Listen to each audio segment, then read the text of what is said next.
Okay guys, so good morning sa tanan, no? October 12, 2025. So pretty and still draw kita diri guys ha. Always kita target and rumble. Okay, congratulations kahapon sa atong kombinasyon ni target ta sa atong lasto, no? Kaduha gyud o sa atong kumbi target kita. And then natay first guide na to karon na 435 ang atong pa short 37. So lasto na ra.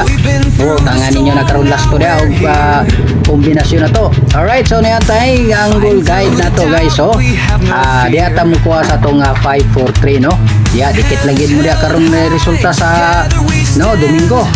Okay, so niya tay hot kumbi. So 543 eskalera, no?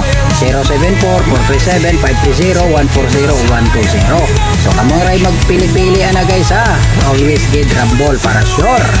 So mo na itong numero karon ha. Okay, so niya tay bisminti na to 110 990. So gahapon 994 ba, no? Slayran pero balik ilang gapon mo na kay possible po gina ha. Okay, so advance and congrats. Thank you for watching. Bye bye.